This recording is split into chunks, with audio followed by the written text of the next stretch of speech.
Bem-vindos à Terra Zero, aqui quem fala é o Fernando. Vamos falar sobre novidades sobre o DCU, Superman e um pouco mais sobre esse universo compartilhado. Siga nas redes sociais, Terra Zero DC, Instagram, TikTok. Os vídeos de lá são diferentes vídeos aqui, beleza? Aqueles vídeos curtos, vídeos verticais que vocês gostam. Obrigado aos Bat-membros e Super membros que apoiam o canal. Se torne membro como eles aí, ajude a alavancar o Terra Zero. Primeiramente, o Superman nos Estados Unidos está indo muito bem. Nos Estados Unidos, o Superman surpreendeu novamente e fechou o domingo acima das estimativas. Nesse segundo final de semana, o filme arrecadou 58 milhões, um pouco mais de 58 milhões, com uma queda de 53%, praticamente o mesmo nível do Cavaleiro das Trevas lá em 2008, que caiu apenas 52,5% da primeira semana para a segunda semana. E agora o total do filme é 409.333.556 dólares ao redor do mundo. Ou seja, o Superman fez 58 milhões, um pouco mais de 58 milhões, 58.400 apenas no final de semana. Durante a semana toda, se você for fazer as contas, você pegar os números, o Superman, assim, na primeira semana ele abriu com 125, é como se ele tivesse feito mais 111 milhões nos Estados Unidos, algo do tipo. E um pouco mais aí o resto do mundo, totalizando 409 milhões, tá os números aí na tela pra vocês. E aí o James Gunn comenta sobre algumas pessoas falarem que o Superman é woke, abre aspas. Ouvi pessoas dizendo que o Superman era woke, e também ouvi muitas dizendo que não era. Fico curioso pra saber o que no filme é considerado woke. Pra mim, é uma história sobre gentileza. Esse é o centro do filme.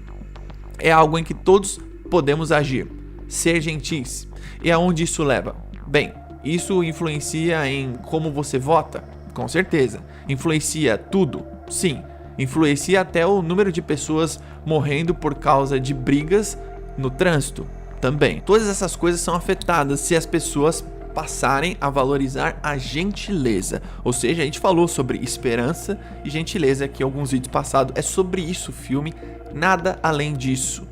Como o James Gunn fala, ele influencia em todas as outras coisas, mas ele não fica levantando bandeiras, por exemplo. Aqui o pôster promocional do Pacificador para San Diego Comic Con, eles falam sold out, né, que é todos os ingressos vendidos. Você já vê embaixo aqui o símbolo do HBO Max. Vai ter o painel do Pacificador. A Adebayo, a Daniela Brooks, postou essa foto com o David Corenswet. Ou seja, isso daqui pode ser várias coisas. Pode ser que ela visitou o set, pode ser que ela realmente filmou alguma cena com o Superman no Pacificador, pode ser que o Superman esteja no Pacificador. Essa touquinha do David Corenswet, porque eles acham que eles estavam arrumando o cabelo dele ainda, passando algum, sei lá, algum gel, alguma coisa, não sei como que eles fazem o cabelo do Superman.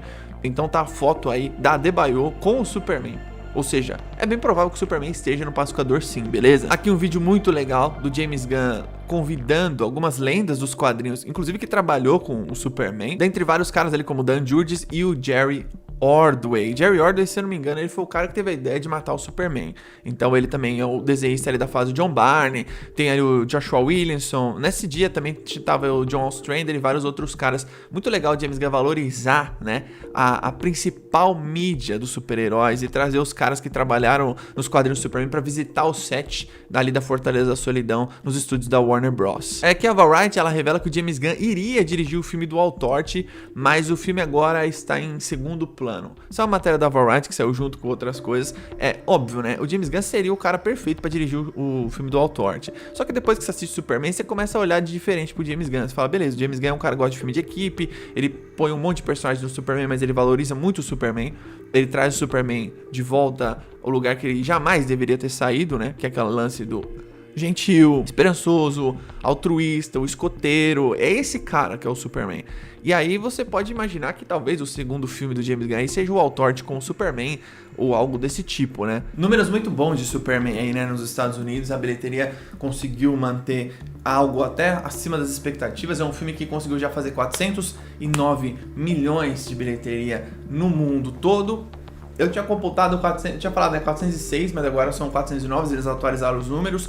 E aí a gente vê aí esse número que vocês estão vendo na tela aí, é um número muito bom, né, no Box of Mojo. Então agora eu vejo uma galera falando assim, pô, vai chegar não sei qual número, vai chegar tipo, vamos com calma agora, que essa terceira semana deve ter uma queda brusca aí de bilheteria. Não sei se tão absurda a queda. O filme teve um boca a boca muito bom, porque se ele não tivesse, se ele fosse um filme divisível, essa terceira semana ia ser a pior semana de todas. Ela vai ser, mas não porque ela, sei lá, o filme foi mal falado, assim, porque é a terceira semana mesmo, isso é natural, mas a segunda semana ia ter tido uma queda terrível, né?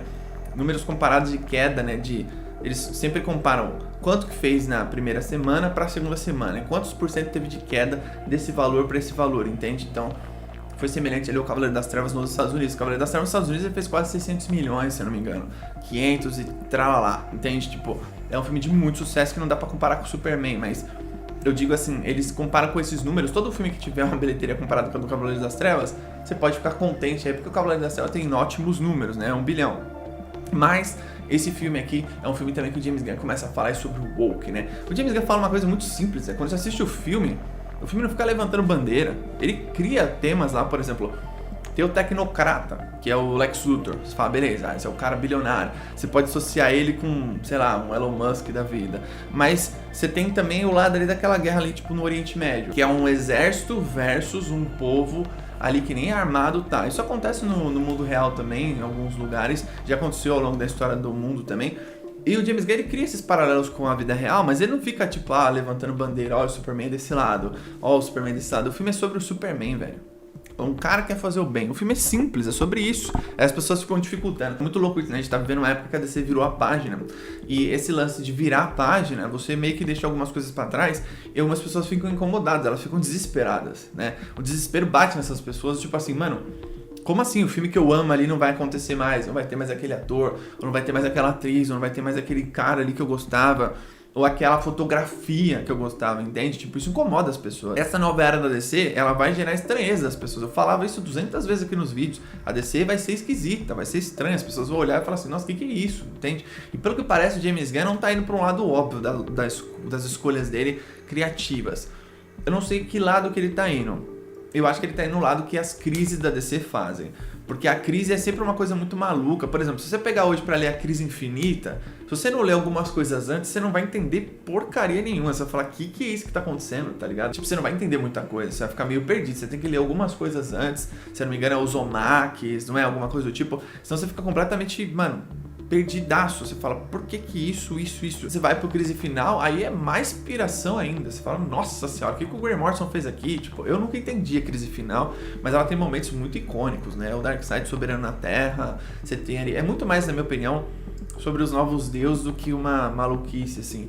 Aí, tipo, acho que ele tá indo mais por esse lado e por um lado mais, assim, de piração mesmo, fantasia total. Porque é o que é a DC. A DC, ela é isso. Mas ele fala tudo isso sobre a galera reclamar do Superman dele, é aquela parada de, tipo, desintoxicação que a DC tá fazendo e gera uns vestígios, né?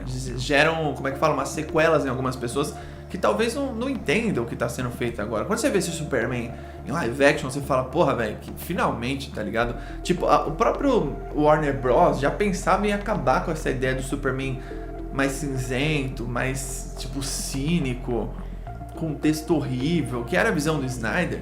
Ela já pensava nisso, tanto que ela modificou todo o filme dele, né, do Liga da Justiça. A própria Warner já não queria mais aquilo. Ela falou, pô, chega dessa merda, entendeu? Ela tinha razão de não querer mais aquilo, mas não tinha razão de ter feito o que ela fez, né? Agora, tem uma coisa que você para pra pensar no que é hoje o Superman, ele é uma parada que as pessoas estão acostumando. Esse personagem, ele sofreu muito nas mãos da própria Warner Bros. Aí depois a Warner coloca a culpa no... Não, porque aquela coisa, né, tipo... É porque o Superman ele é muito americano, então as pessoas estão com raiva dos Estados Unidos, mas não é só por isso. Pode ser um pouquinho por isso, mas, mano, a maioria do problema é você não trabalhar direito o seu super-herói, que é o super-herói mais importante da história. Então, fez direito esse super-herói, você traz ele pro tom que ele é. O James Gunn fala, o filme é sobre gentileza, o James Gunn confirma isso. Eu comentei, né?